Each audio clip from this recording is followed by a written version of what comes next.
Entonces, buenos días y vamos a empezar otra charla de este ciclo titulado Literatura y Política bajo el capitalismo en la España actual en la década 2011-2021, en el marco del cual nos ofrece unas interesantísimas charlas David Becerra, y hoy nos toca la quinta entrega, ¿no?, bajo el título Emigración y precariedad. Entonces, para no quitarle más tiempo, a David le paso directamente la palabra y, como siempre, después creo que podremos también debatir un poco y habrá un pequeño espacio de tiempo para preguntas. Y vale, David, cuando quieras. Pues muchísimas gracias como siempre por la presentación, por seguir invitándome a dar estos seminarios. Ya vamos por el quinto, estamos justo cruzando el ecuador de estas distintas sesiones y hoy nos vamos a centrar, como se puede observar en la portada de las diapositivas que presento, pues vamos a hablar de Cabezas cortadas, que es la última novela por el momento de Pablo Gutiérrez, un escritor, en mi opinión, muy interesante que ha vuelto a poner lo social en el centro de la narrativa española, quizá más conocido por su novela anterior, Democracia, una novela que fue catalogada como novela de la crisis en la medida en que era una novela que empezaba con la caída de Lehman Brothers y mostraba cómo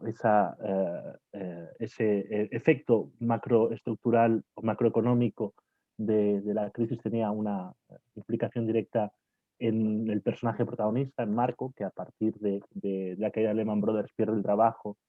y de la pérdida del trabajo le lleva a entrar en una depresión que después se traduce en una práctica poética política. Creo que hemos hablado en una de las sesiones anteriores un poquito de democracia. Y es su novela quizá más conocida, aunque tiene otras también muy interesantes. A mí, por ejemplo, una de las que más me interesan es Los libros repentinos, una novela que podríamos definir como una novela sobre el urbanismo y cómo la arquitectura en España, esa de posguerra, ha generado unos modos de vida concretos, esas infraviviendas y nanoviviendas, como la llama Pablo Gutiérrez en la novela, pues produce unas formas de vida que después se traducen en conflictos. Pero hoy vamos a hablar de Cabezas cortadas, una novela que, como se dice en el título de este seminario, trata de la emigración y la precariedad. Para hablar de esta novela, a ver, para hablar de esta novela, o para analizar esta novela, voy a dividir mi charla en 6 puntos. El primer punto tendrá por objetivo extraer una serie de herramientas críticas del artículo del texto que compartimos de Brad Epps, con el que se introducía el libro por el coordinado Passing Lines. De ahí extraeremos una serie de herramientas críticas que la idea es aplicar después al análisis de Cabezas cortadas de Pablo Gutiérrez. A continuación presentamos mínimamente el argumento. Perdón, alguien tiene micro apagado. Gracias. Vale. Estaba diciendo, después presentaremos brevemente el argumento de Cabezas cortadas de Pablo Gutiérrez. Hay una errata en la diapositiva y una M de más. A continuación hablaremos de la emigración. No nos vamos, nos echan. He titulado ese apartado, ya veremos después por qué. En el punto 4 hablaremos de la otredad, la construcción del otro. En el punto 5 de cómo la sexualidad aparece en esta novela y cuál es su función en la novela. Y por último, también reflexionaremos brevemente, si tenemos tiempo, sobre la función de la literatura, las referencias a la literatura que hay en esta novela, y trataremos de pensar para qué sirve. Entonces empezamos con Passing Lines de Brad Epps, un texto que para mí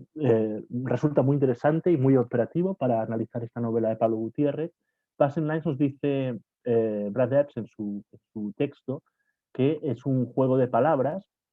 que, por un lado, quiere decir pasar, cruzar, atravesar, pero también hacerse pasar. Es decir, por un lado, cuando Brad Epps habla de passing lines, está hablando de cruzar una frontera geopolítica, cruzar una aduana, cambiar de un país a otro, y por otro lado, ese pasar es a su vez un hacerse pasar, es decir, toda una serie de actos discursivos y corporales, lo dice Lassie, a través de los cuales una persona se relaciona con otro, no como otro, sino fundamentalmente como si fuera lo mismo, aunque no del todo. Es decir, que, como dice el propio Epps, pasar una línea, no solamente cruzar una frontera, también es contar una historia. Es decir, en el momento en que estamos cruzando una frontera, una aduana, un control en un aeropuerto en el cual nos exigen un visado o un pasaporte, estamos constantemente llevando a cabo una serie de actos, tanto discursivos como corporales, donde nos queremos presentar no como si fuéramos el otro, un sujeto externo, un sujeto que por lo tanto no encaja en la sociedad de acogida, un sujeto que por lo tanto puede ser problemático, conflictivo. En la sociedad de acogida nos presentamos no como si fuéramos el otro, sino como si fuéramos exactamente o por lo menos muy parecidos a los sujetos de la sociedad de acogida. Es decir, que en el momento de cruzar la frontera nos estamos pasando una frontera, nos estamos haciendo pasar por otra persona, una persona que encaja en esa sociedad de acogida. Y para crear esta apariencia de encaje, llevamos a cabo una serie de actos corporales y discursivos que dice Epps y que Epps define como actos performativos. Como dice en este texto, una persona pasa o se esfuerza por pasar de acuerdo con ciertas normas de identidad y de comportamiento. Epps en su texto pone una serie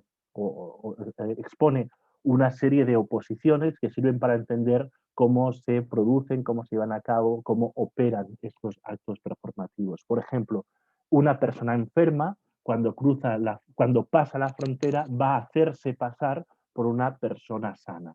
Esto Epps pone el ejemplo de una persona VIH que cuando va a cruzar la frontera se va a presentar como una persona sana, porque de lo contrario podía ser como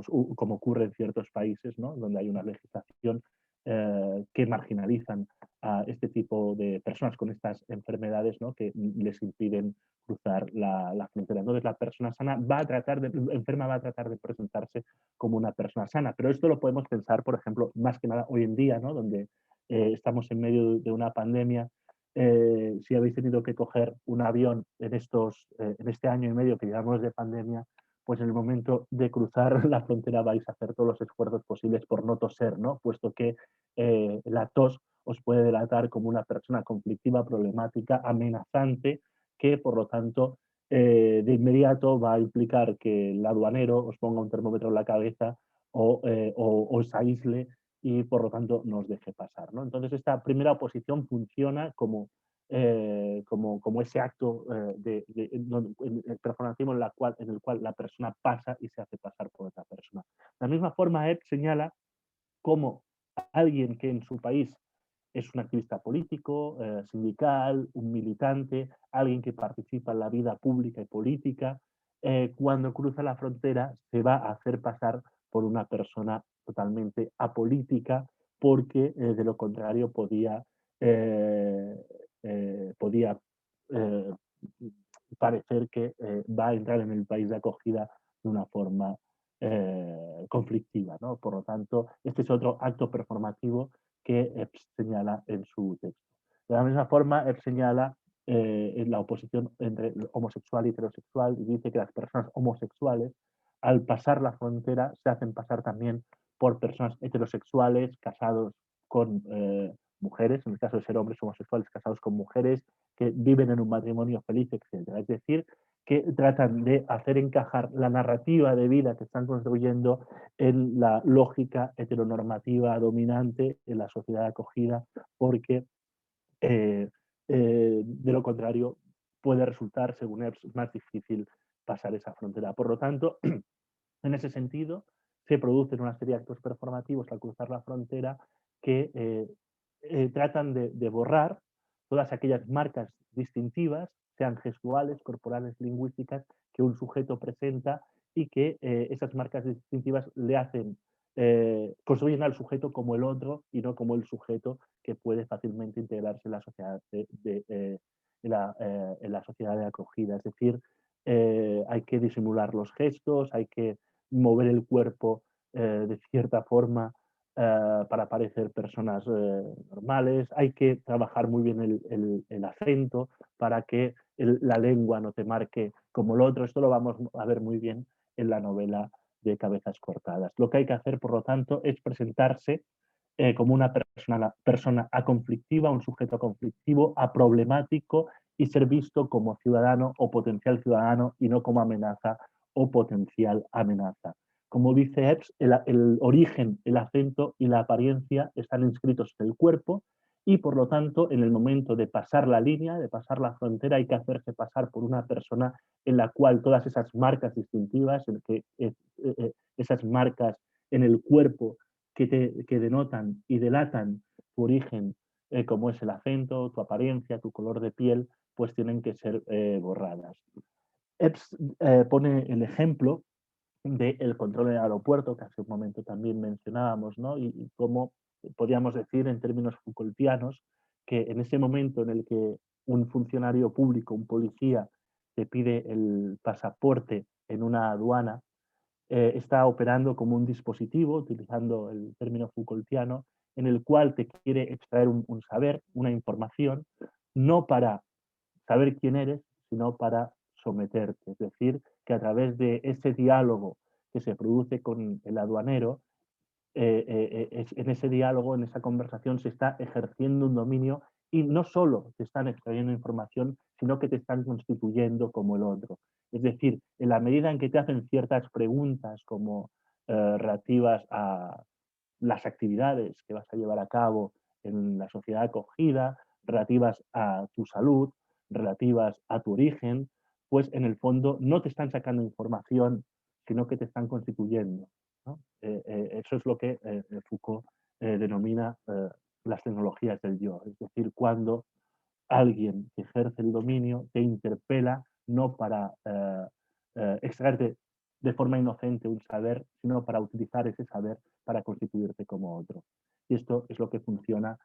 en las aduanas. Por lo tanto, el sujeto que va a pasar la línea tiene que llevar a cabo una serie de actos performativos que impidan al aduanero extraerte información para constituirte como otro. Es decir, el acto performativo que tiene que hacer el sujeto que pasa la línea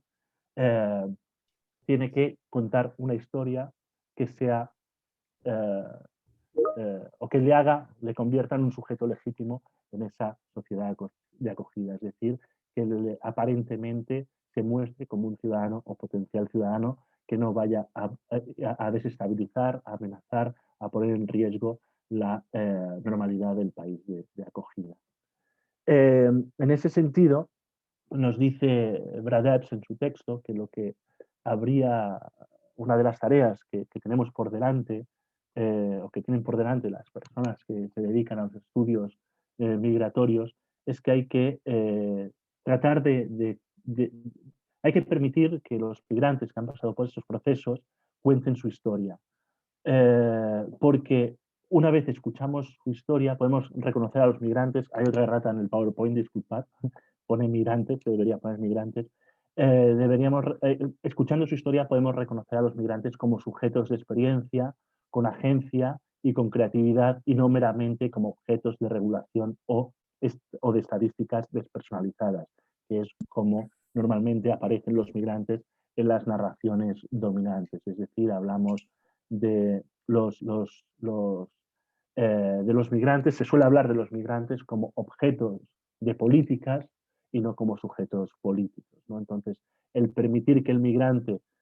cuente su historia y cuente todo el proceso que ha tenido que vivir para pasar la línea, para pasar esa frontera, pero también para contar para hacerse pasar por un sujeto que no se ha percibido como el otro. Escuchando estas historias, podríamos ser capaces, como dice Epps, de construir una historia colectiva donde podamos reconocer las expectativas, los sueños y las esperanzas de estos sujetos migrantes que son algo más que objetos de regulación o de estadísticas despersonalizadas, sino que son sujetos con agencia, con experiencia y con creatividad. Creo que el texto de Epps puede ser muy útil para pensar, para reflexionar, para leer, para interpretar, para analizar la novela de Pablo Gutiérrez, Cabezas cortadas, puesto que creo que como sabemos, Cabezas cortadas es una novela publicada recientemente, en 2018, se construye por medio del diario, o como ella misma lo denomina, la protagonista, que se llama María. Es el cantar del destierro, lo llama así llama María su diario, de esta joven española de clase media y con formación universitaria que se ve obligada a emigrar por falta de oportunidades laborales. Es verdad que la frontera que cruza María no es una frontera, digamos, demasiado violenta en el sentido de que ella no está, y lo dice la novela, lo dice la propia María en la novela, no está cruzando una frontera clandestina, está viajando por Europa, es con todas las garantías legales que un ciudadano europeo tiene cuando viaja a otro país europeo. Ella no está huyendo de ningún exilio, de ninguna guerra, pero está cruzando una línea y está viajando de un país a otro con una cultura realmente distinta, donde ella, al insertarse en esa cultura, y por eso creo que es útil este texto de Brad Epps para analizar Cabezas cortadas de Pablo Gutiérrez, al cruzar esa cultura, de pronto se ve eh, lo vamos a ver más tarde, percibida o se ve construida como el otro. Es decir, ella es una muchacha blanca de clase media europea que de pronto en el Reino Unido, en Londres, que es donde sucede esta novela, si bien en ningún momento se explicita en el texto, de pronto esa chica blanca de clase media europea se ve percibida en la novela como un otro, como una mujer, una muchacha pobre, morena, que no forma parte de la sociedad acogida, donde su color de piel y su acento le delatan constantemente como el otro, ¿no? Lo vamos a ver a continuación, pero primero quisiera centrarme para contextualizar un poco el tema que aborda esta novela. Quisiera centrarme en el contexto migratorio de esta generación a la que pertenece la protagonista de esta novela, y lo quiero hacer con esta frase: no nos vamos, nos echan, que es una frase, un eslogan que puso en circulación Juventud sin Futuro. Juventud sin Futuro, como ya lo vimos en unas charlas anteriores, es una de esas organizaciones eh, que estaban en el origen del 15M, junto con Democracia Real Ya, y Juventud sin Futuro, ya después del 15M, empezó una campaña política de denuncia que se llamaba así, No nos vamos, nos echan, donde denunciaba cómo la llamada generación mejor formada de la historia de España, que es esa generación ya nacida en democracia, que ha tenido acceso de forma masiva a la universidad, que ha podido estudiar másteres, que ha podido estudiar idiomas, que está muy formada realmente, pues de pronto observaban que la sociedad española les impedía trabajar en aquello en lo que se habían formado, eh, y no encontraban más solución que la emigración, ¿no? Y entonces Juventud sin Futuro se ha puesto aquí un diseño que realizaron, ¿no? Creado con las pegatinas que se ponen en las maletas facturadas, ¿no? Donde el destino es juventud sin futuro, ¿no? Es decir, toda esta generación que creía que su formación, su alta formación se iba a ver compensada con una vida estable, con un poder adquisitivo suficiente como para poder vivir no solo dignamente, sino poder vivir bastante bien, de pronto observan que ese relato se viene abajo y que no tienen más remedio que la emigración, que salir de España para encontrar ese futuro que les habían prometido en un país distinto, ¿no? En ese sentido, en la novela se dice, he resaltado una frase que pronuncia María en su diario: éramos víctimas del talento y de la ferocidad de un mal país que te decía es mejor que te vayas. Lo de mal país, donde es un recurso estilístico característico de Pablo Gutiérrez, que crea sustantivos nuevos, eh, cruzando eh, eh, adjetivos con sustantivos, adverbios con sustantivos, sustantivos con sustantivos. Y es un recurso que utiliza muchísimo y que es propio de su estilo. Por ejemplo, en vez de televisión, en otras novelas la llama todo junto, escrito todo junto, la siempre encendida. Vemos también que hay un personaje que es el policía que interpela a María en una estación de autobuses, es llamado el ojos claros, escrito todo junto. Vemos cómo ahí está juntando un sustantivo con un adjetivo, ¿no? Es un recurso típico de Pablo Gutiérrez muy interesante, que lo utiliza en todas sus novelas. Pero volviendo al tema, vemos cómo María se define como víctima del talento, es decir, el problema de esta generación es que tenían unas expectativas, o me incluyo, teníamos unas expectativas muy altas en la medida en que éramos la primera generación que habíamos entrado en masa en las universidades, gente que procedía de clase obrera, pues había podido formarse, ir a la universidad, estudiar másteres, doctorados, idiomas, y de pronto todo eso que eh, construye, te crea unas expectativas muy altas, pues todo eso te choca contra una realidad en el que el mercado laboral español no es capaz de absorber todo este talento, toda esta cantidad de jóvenes tan bien formados, que en un país, en un mal país, que diría Pablo Gutiérrez o María, su personaje, un mal país que cuya economía está centrada en el sector servicios, es decir, una economía de, como se llama un poco despectivamente, una economía de camareros, pues no son necesarios tantos licenciados, tantos egresados universitarios, tanto doctorado y tanto máster, ¿no?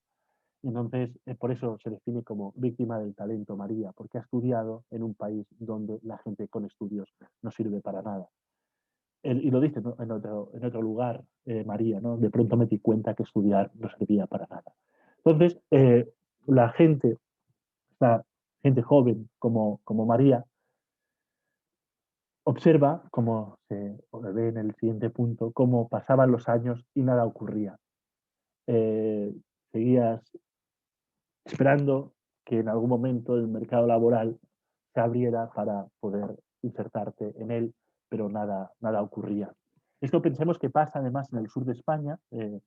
Si no recuerdo mal, es en la provincia de Cádiz donde ocurre la trama de esta novela, donde los índices de paro juvenil superan, no tengo la cifra, pero voy a decir de forma un poco conservadora, superan el 50%, pero yo creo que está un poco más elevado. Entonces pasan los años y nada ocurre. De nada servía toda esa formación porque no encontraba un trabajo, María. Y todos los sueños, toda la vida, todo se postergaba. Es decir, no hay posibilidad de construir una narrativa de vida, no hay posibilidad de estabilizarse, no hay posibilidad de asentarse, porque sin un trabajo que permita a estos jóvenes poder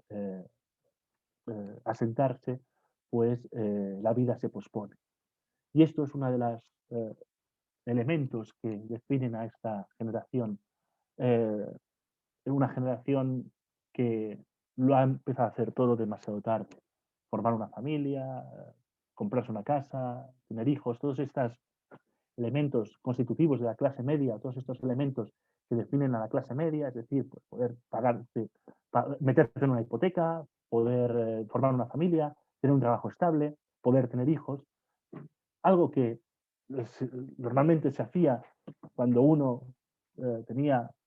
entre 25 y 30 años, pues de pronto llegas a los 35 o 40 y todavía no lo has podido hacer, porque vivimos en una sociedad donde todo se estaba postergando, porque eso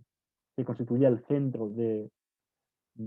la sociedad, que era el trabajo, y que permitía construir una narrativa de vida a partir del trabajo estable, al desaparecer el trabajo estable, no hay posibilidad de construir esa narrativa. Entonces, lo que tiene que hacer la juventud mejor formada de la historia de España es salir al exterior y ver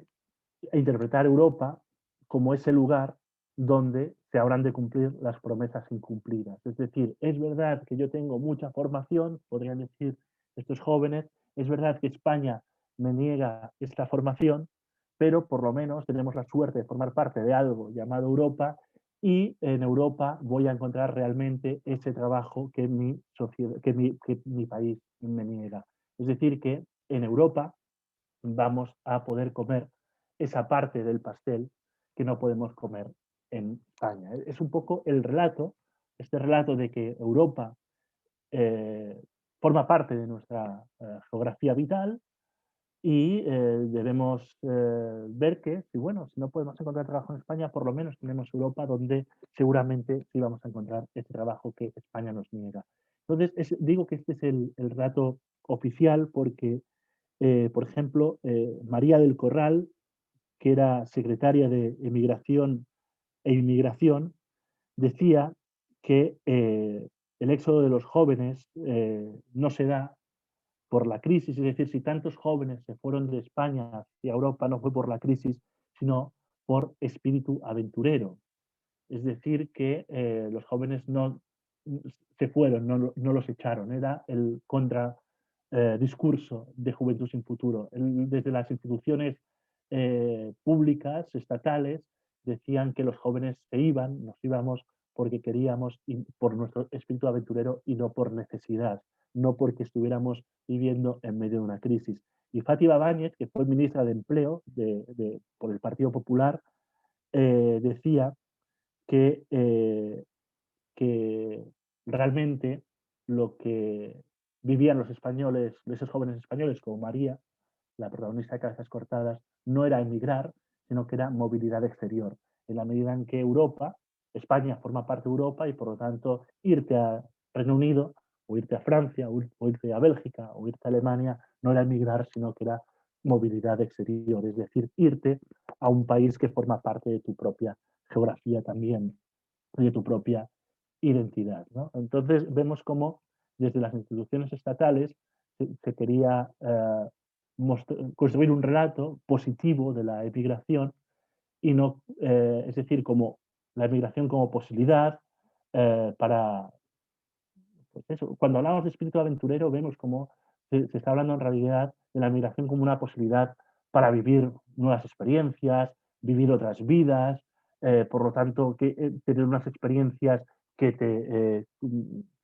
refuercen como persona, que además vas a poder perfeccionar idiomas, que vas a aprender a vivir en un contexto distinto, a empaparte de otra cultura, ¿no? Vemos cómo se traduce todo de una forma muy positiva, ¿no? Pero en realidad toda esa aventura que podía constituir la movilidad exterior y que hubiera sido tal vez positivo si realmente Europa hubiera sido ese lugar donde cumplir las promesas incumplidas en España, es decir, si de verdad en Europa toda esta generación tan bien formada de España hubiera encontrado un trabajo acorde con su formación, pues bueno, podríamos justificarlo de cierta forma. Pero es que el problema es que estos jóvenes, quizá con este relato del espíritu aventurero y de la movilidad exterior y de Europa como lugar donde cumplir las promesas incumplidas, se lo llevan, este relato se lo llevan en la mochila, emprenden ese viaje a Europa como un viaje cosmopolita, donde van a poder pasar noches en hoteles y conocer restaurantes, comer en buenos restaurantes, pero ese relato se desvanece muy rápidamente y los únicos hoteles y restaurantes que van a visitar estos jóvenes como María van a ser los hoteles y restaurantes que van a visitar para limpiar sus mesas. Y que ese cosmopolitismo de pronto se esfuma porque personas como María, de pronto se van a ver percibidas como esclavas del sur. Es decir, no van a poder participar de esa vida cosmopolita, primero porque no van a tener dinero suficiente para poder llevar ese estilo de vida y porque van a verse abocados a un trabajo precario donde van a ser tratadas, dice la novela, quizá con una connotación demasiado gruesa y problemática como esclava del sur. Es decir, la parte eh, viajan a Europa creyendo que en Europa van a poder comer la parte del pastel que les corresponde, pero en realidad lo que van a hacer es partir o hacer parte del pastel para que otros se los coman. Es decir, que como hace la propia María en la novela, María trabaja en una cafetería donde corta, seguramente, sirve cafés y corta pasteles para que jóvenes universitarios blancos de clase media alta los consuman. Ella rápidamente tiene que renunciar al cosmopolitismo, tiene que renunciar a ese sueño de formar parte de una sociedad cosmopolita y de vivir de acuerdo con un supuesto espíritu aventurero, para irse rápidamente del centro de la ciudad, donde se vive esa forma de vida cosmopolita, para trasladarse a un barrio periférico, muy periférico, definido en la novela como lugar inhóspito. En este sentido, creo que Cabezas Cortadas, o mejor dicho, el diario de María que se presenta en Cabezas Cortadas, funciona muy bien o encaja muy bien en eso que he llamado en otro lugar el relato de la pérdida. Es decir, el desajuste entre las expectativas que esos jóvenes de clase media, con estudios universitarios y formación con lenguas aprendidas, lenguas extranjeras, esas expectativas que se habían construido, de pronto entran en contradicción con una realidad que impide que esas expectativas se realicen. Es decir, que ese contrato que había firmado la clase media, en el cual, contrato tácito que había firmado la clase media, en el cual se decía que eso, si tú estudiabas y te portabas bien y no cruzabas los semáforos en rojo, podríamos decir, si se me permite la broma, es decir, si cumplías con las normas, si cumplías con lo que se esperaba de ti, pues ibas a tener una vida estable, un poder adquisitivo suficiente para vivir bien y construir una narrativa de vida. A pesar de haber hecho los deberes, la clase media ve cómo ese relato se desploma y, en cierta forma, esta clase media añora la vida anterior a la crisis, porque eh, aquel mundo sí funcionaba para ellos, mientras que el que ahora se está construyendo ya no. Porque antes de la crisis, si tú hacías las tareas que la sociedad te encomendaba, la sociedad te recompensaba. Después de la crisis, a pesar de haber hecho los deberes, no tienes, esas promesas aparecen incumplidas. Y en este sentido, a mí me parece muy interesante un personaje secundario de esta novela, que es Marieta, porque creo que sirve muy bien para reforzar al personaje de María. Es decir, Marieta, que vive en una barriada, mientras que María vive en el centro de la ciudad, es decir, María vive en el lugar en el que vive la clase media, mientras que Marieta vive en la barriada periférica de la ciudad, donde se encuentran la clase obrera, eh, una clase obrera sin expectativas de vida, una clase obrera que ha perdido su identidad de clase y que por lo tanto eh, vive más o menos como puede, vemos cómo estos dos personajes la oposición entre estos dos personajes sirve para reforzar al personaje de María, porque los profesores en el colegio esquivan a Marieta, mientras que María saca buenas notas, etc. Vemos como Marieta deja pronto el instituto, mientras que María sigue estudiando, y vemos como poco a poco, nos dice la novela, se construye un muro que alrededor de Marieta que separa a Marieta y María. Es decir, Marieta no puede salir por su origen de clase, no puede salir de su barriada, no puede salir de su mundo, porque no puede tener acceso realmente a los estudios, porque digamos que la clase se lo impide, mientras que María, que vive en el centro de la ciudad, que es hija de profesionales liberales, que es de clase media, que saca buenas notas, estudia y ella sí va a ir a la universidad y, por lo tanto, María está cumpliendo con esas normas que la clase media sigue para que sean recompensadas con un estilo de vida eh, medio alto, ¿no? Entonces me interesa mucho el personaje de Marieta por eso, porque sirve para construir bien a María como ese personaje propio de la clase media que ha hecho todo lo que había que hacer y que sin embargo su mundo se desmorona en cierta forma y no ve recompensado todo el esfuerzo que había realizado. Entonces, como decimos, María tiene que, como decíamos anteriormente, renuncia rápidamente al cosmopolitismo y se traslada a vivir a un lugar inhóspito. Ese lugar inhóspito se define, o lo define María en su diario, como barrio lejano y negroide, donde se concentra, dice, la masa oscura que a la ciudad le sobra. Vemos, por lo tanto, como María ya se ha ido a vivir a la periferia. Nos cuenta, de hecho, que para eh, acudir al trabajo, ella trabaja, como decía, en una cafetería en el centro de Londres. Para acudir al trabajo toma un autobús que recorre una distancia que creo que no lo dicen kilómetros, pero que tarda 1 hora en llegar de su barrio al, al centro de la ciudad. Por lo tanto, podemos imaginar cómo el barrio está en la periferia de la periferia, donde se acumula ese excedente, ¿no? Podríamos decirlo. Creo que lo dice así la novela, ese excedente de, de, de la sociedad, donde se acumula toda esa gente que como que a la sociedad le sobra. De hecho, no sé si no he resaltado la cita, sí, así, más oscura que a la ciudad le sobra, es decir,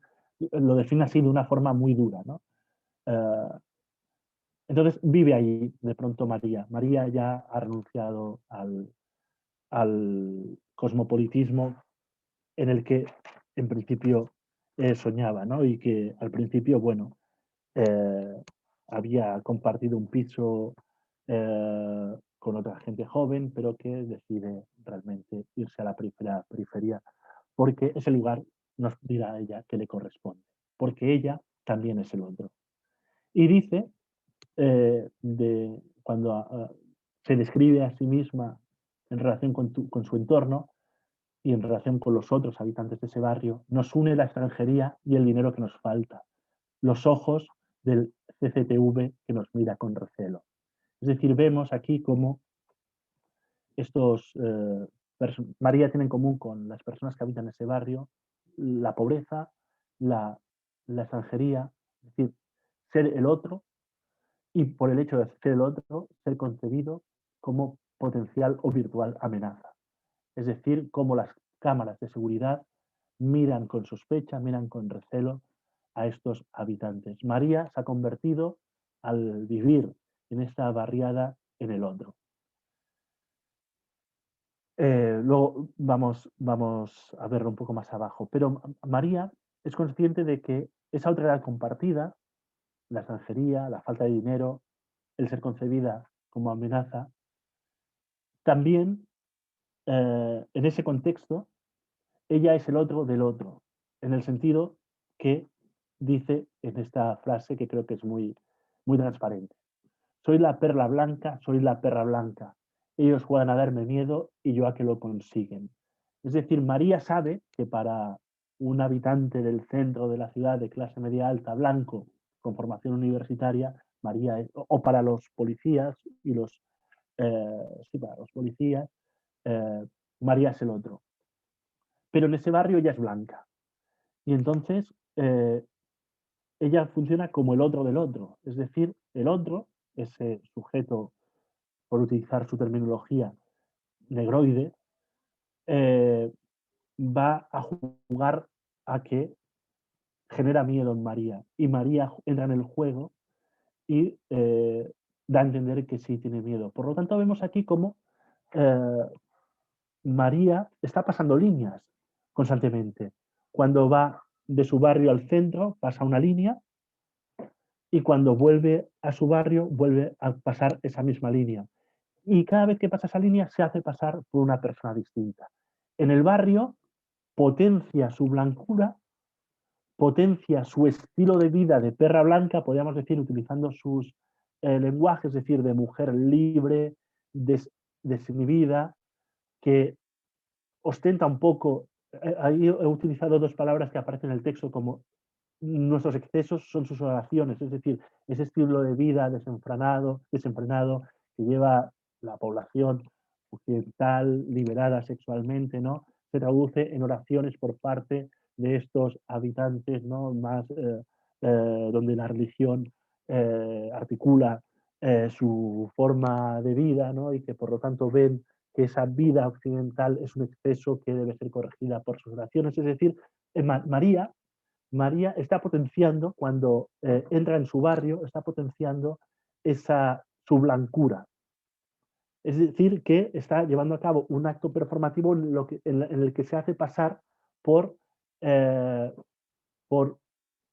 por la exageración de lo que es, podríamos decir. Es decir, que potencia su otredad frente a este otro. Y por otro lado, ellos juegan a darle miedo y ella entra en ese juego, ¿no? Por lo tanto, vemos aquí cómo estamos en medio de un juego en el que se están haciendo pasar por lo que no son, ¿no? Están exagerando ciertas conductas precisamente para diferenciarse, aunque tienen en común la extranjería, la falta del dinero y que son percibidos como amenaza, en cierta forma juegan a separarse. María juega a mostrar que ella es el otro del otro también. Pero cuando viaja al centro de la ciudad, y es muy interesante cuando la novela nos cuenta este viaje al centro de la ciudad, donde de pronto dice que en el momento en el que llegan al intercambiador, donde el autobús finaliza su ruta, dice que la negrura que baja del autobús, esos trabajadores que van del barrio periférico al centro de la ciudad para trabajar en el centro de la ciudad, la negrura empieza a diluirse entre masas de universitarios blancos, ¿no? Y entonces ya en el centro de la ciudad, cuando lo negro se diluye, empieza a percibir, dice María, esa belleza blanca y metropolitana, ¿no? Vemos cómo de pronto se ha cruzado una frontera donde las tonalidades cambian, donde la piel, que es un rasgo, lo decía Epps, ¿no? Epps hablaba de esas marcas, ¿cómo lo llamaba? Marcas, no lo recuerdo, bueno, esas marcas que se encuentran en la piel que te delatan, ¿no? Pues de pronto se empiezan a diluir en este nuevo escenario donde ya estamos en un espacio habitados por blancos universitarios de clase media, ¿no? Y allí María dice que trabaja en una cafetería donde yo sirvo los menús vegetarianos. Es decir, vemos cómo estamos ya dentro de una cultura distinta, donde ya hay unas formas de vida distintas, podríamos decir, y María, como esa esclava del sur, como se definía al principio, pues trabaja sirviendo menús a estos blancos de clase media alta universitarios, ¿no? Donde ella, por lo tanto, vuelve a ser la otra, ¿no? Ella es la chica morena que trabaja en la cafetería y que da de comer a los universitarios blancos. Son las 10:15, terminamos a las 10:30, ¿no? Vale, muy bien, sí. Me interesa esa escena en la novela donde María es interpelada por la brigada migratoria, por la policía migratoria eh, londinense, donde de pronto María, que siempre se había percibido a sí misma, nos dice, como una muchacha europea blanca, de pronto cuando Ojos Claros le pide el pasaporte, observa que ella es la otra, que su piel no es tan blanca como ella la concebía, sino que su piel es morena, si la contrastamos con la piel de los eh, eh, ingleses, digamos, normativos, y de pronto observa cómo su acento le delata como la otra. Es decir, ella nunca va a poder ser alguien, un sujeto normalizado en esta sociedad, porque sus diferencias están inscritas en su piel, están inscritas en su voz, están inscritas en su acento, y a ella le llama mucho la atención que ese policía ojos claros le llama gitanita. Ella, que se percibía a sí misma como blanca, de pronto observa cómo su piel le delata como el otro. Vemos, por lo tanto, cómo el cruzar la línea supone de inmediato, si no llevas a cabo esos actos performativos que te permiten hacerte pasar por un potencial ciudadano, es decir, hablando como hablan en el país de acogida, comportándote o viviendo la cultura de la misma forma que viven los ciudadanos de la ciudad de acogida, pues vamos a ver cómo siempre vas a ser el otro. Y hay marcas en el cuerpo que de los que uno no se puede desprender tan fácilmente, como es el acento, muy difícil de quitárselo, o como es la piel, imposible de disimular. Yo creo que cualquier persona que ha tenido que mirar se ha encontrado esta, con estas situaciones muy violentas, donde de pronto, cuando la autoridad te interpela, siempre te subraya que, que eres el otro. Yo, si me lo permitís, cuando vivía en Bélgica, eh, yo que me percibo a mí mismo como una persona blanca, de hecho soy muy blanco de piel, en Bélgica pues las autoridades siempre te miraban con cierto recelo porque tanto tu acento como tus rasgos, tu color de pelo, tu color de piel, eh, te delataban como que no eras un potencial ciudadano, sino que eras un potencial otro. Y bueno, para una cosa que aprendí, y perdonadme que hable de esto, pero una cosa que aprendí en una sociedad tan clasista como la sociedad belga, seguramente no tanto como la sociedad inglesa de la que nos habla Pablo Gutiérrez, pero la sociedad belga es una sociedad muy clasista, yo cada vez que tenía que acudir a una institución pública para hacer algún tipo de trámite, siempre me presentaba diciendo que era profesor de la universidad, porque entonces ya como que era tratado como profesor y no como un extranjero, ¿no? Es decir, que era verdad, es decir, yo no estaba llevando a cabo ningún acto performativo en la medida en que no estaba inventándome una historia, pero sí yo era consciente de que tenía que contar mi historia porque sabía que contando mi historia eh, iba a dejar en segundo lugar todas aquellas marcas inscritas en mi cuerpo, en mi acento, en mi piel, en mis rasgos, que me construían inmediatamente como el otro, ¿no? Pues esto es lo que le pasa a María, en un doble sentido. Por un lado, en el barrio lejano y negroide, como ella llama, donde ella es la perla blanca y la perra blanca, y que ella se encarga de exagerar y llevar al extremo esa construcción identitaria para construirse como el otro del otro, es decir, yo soy el otro, pero ellos más. Eh, y por otro lado, en la ciudad, cuando ve que esa chica europea, blanca de clase media, de pronto es una gitanita del sur y por lo tanto virtualmente no ciudadana, ¿no? Entonces vemos como la otredad se construye en la novela. Por otro lado, otros dos aspectos que me interesa mucho de esta novela, porque creo que es central, es la presencia de la sexualidad. Y que se aborda en la novela de dos maneras. La primera es siguiendo con esta relación que mantiene, esta relación a distancia, que mantiene, o a distancia o distanciada, que mantiene María con los habitantes de su barrio, donde ella, como perla blanca y perra blanca, juega a excitarles, juega a provocarles, podríamos decir, porque esa provocación tensa su diferencia y evidencia su diferencia. Entonces dice, en cierto momento, cómo odia y desea a la vez a los hombres del barrio. Y se siente excitada cuando ellos creen que ella está asustada de su presencia en la calle. Vemos ahí cómo María está jugando de forma muy perversa desde su sexualidad a marcar esas diferencias con esos hombres que habitan su barrio. Y dice que aprende de ellos y que sueña, y esto es lo que da título a la novela, sueña que milita en una organización terrofeminista donde el objetivo o la meta revolucionaria de esta organización será cortarle las cabezas a estos hombres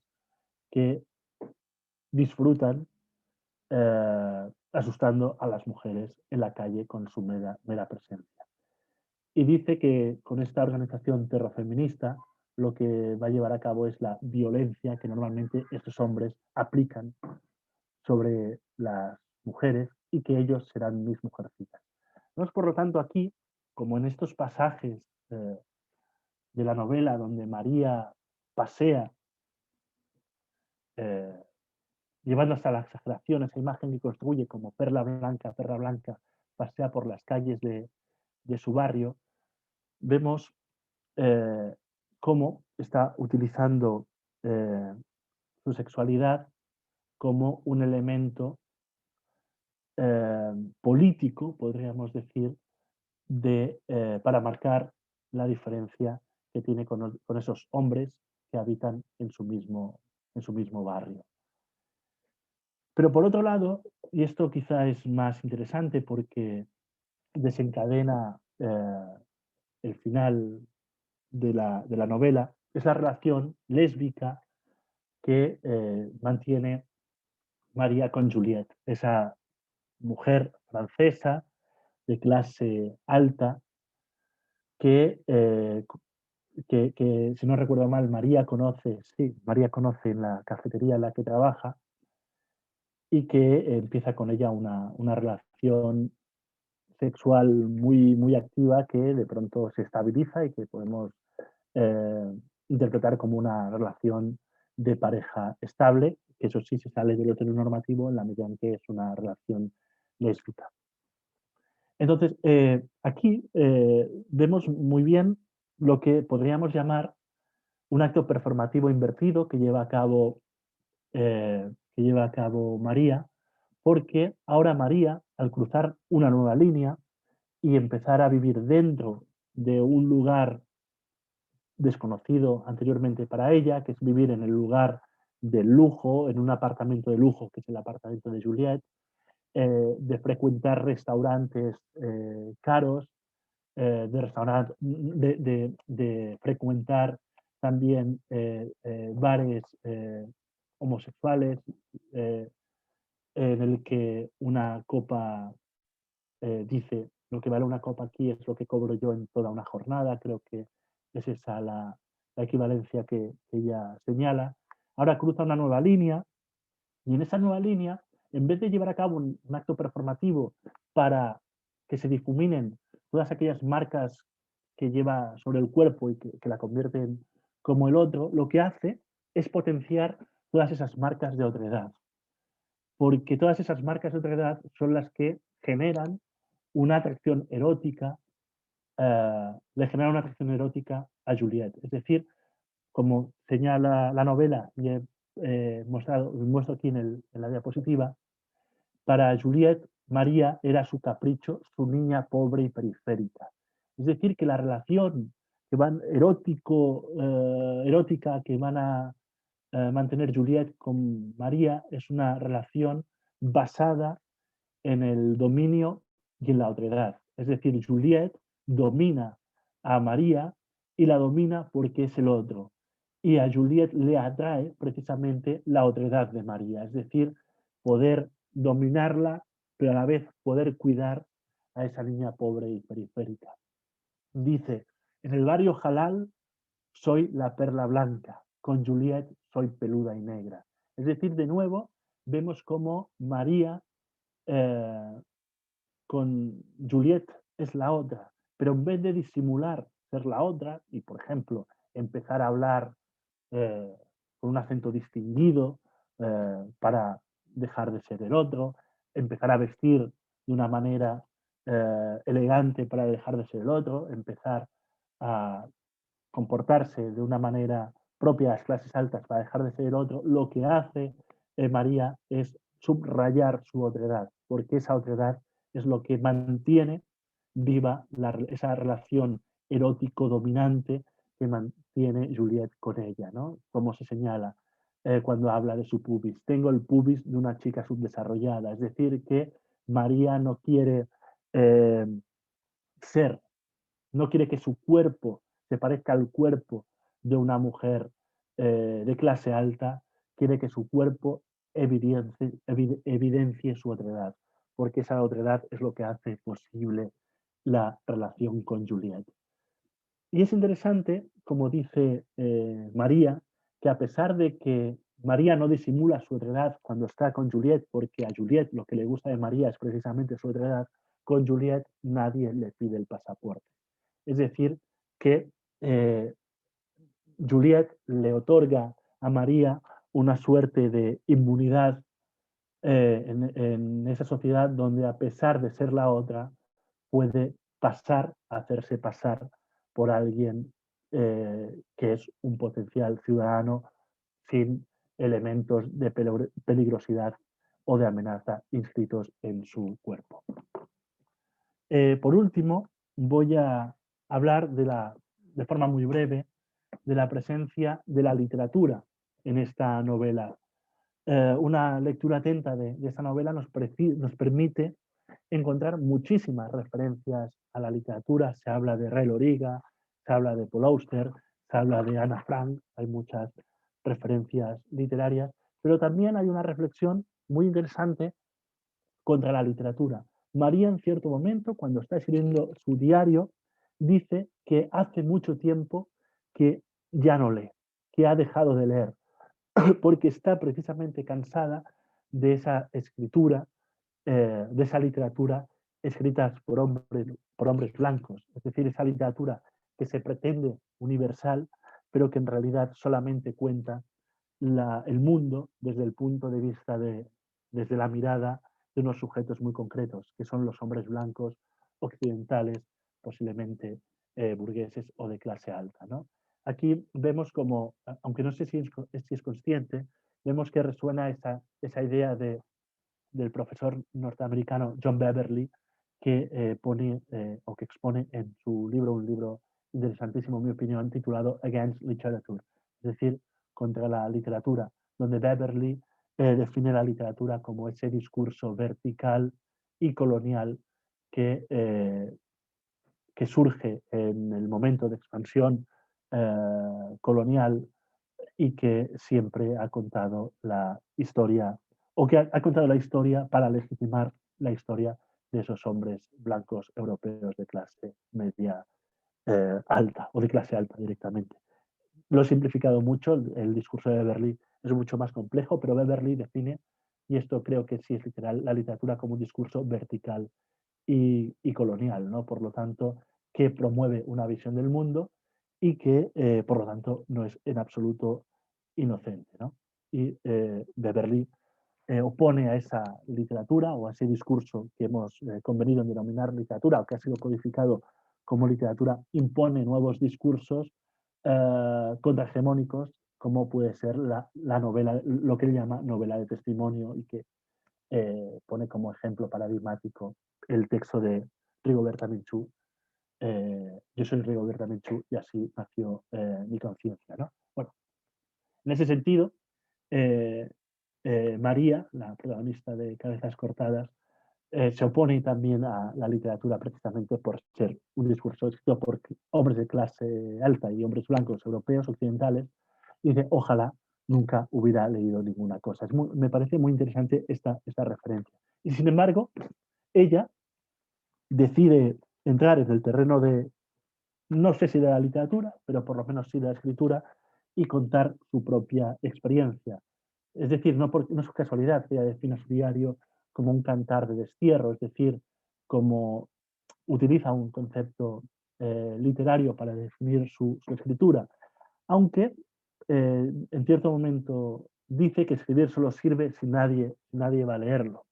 Por lo tanto, aquí se está alejando mucho de la definición de literatura que más o menos está hoy en día en circulación, ¿no? La literatura, para ser literatura, necesita unos lectores, lo contrario solo sería un texto y no sería literario. Es decir, para que un texto sea literario, tiene que entrar en contacto con una institución literaria que lo codifique como literario y que por lo tanto lo defina como literario. Por lo tanto, su escritura en ese sentido se aleja de lo que normalmente entendemos por literatura en la medida en que no quiere encontrar un lector. De hecho, el gran problema de esta novela, y no quiero contar el final por si acaso alguien todavía no lo ha leído, el gran problema el final de esta novela y el conflicto final de esta novela que supone la imposibilidad de María de llevar una vida estable junto con Juliette es precisamente que este diario encuentra un lector. Y en el momento en que encuentra un lector, eh, toda esa estrategia que ella había diseñado para vivir una vida estable y fácil con Juliette se desmorona, ¿no? Sin embargo, también es muy interesante que en otro lugar de la novela hay contradicciones, evidentemente, es un diario de una muchacha un poco inestable y por lo tanto es normal que encontremos contradicciones, y las contradicciones es donde vamos a encontrar el sentido del texto que nos presenta María. Lo define también como una crónica, como un atestado, como un informe. Es decir, tanto una crónica como un atestado como un informe requieren un lector que haga algo con esos datos, con esas experiencias que aparecen en el atestado, en la crónica o en el informe. Por lo tanto, vemos como aquí, en cierta forma, se está contradiciendo. Pero en cualquier caso, sea lo que sea este texto de María, María está también está pasando una línea, está utilizando líneas, en el sentido, como dice Brad Epps al principio de su texto, una línea es también una unidad de escritura. Es como una carta corta, ¿no? Entonces, María está cruzando una línea en el momento en que cruza la frontera geográfica, está cruzando una línea en el momento en que se hace pasar por otras personas a medida que cruza las distintas líneas de la ciudad, o también está cruzando una línea en el sentido en que está escribiendo su experiencia, y quizá esta experiencia pueda servirle a alguien para darse cuenta de que lo que a ella le pasa es también lo que le pasa a tantos migrantes, emigrantes españoles pertenecientes a esa generación mejor formada de la historia de España, que de pronto vieron como toda esa formación que fueron adquiriendo a los años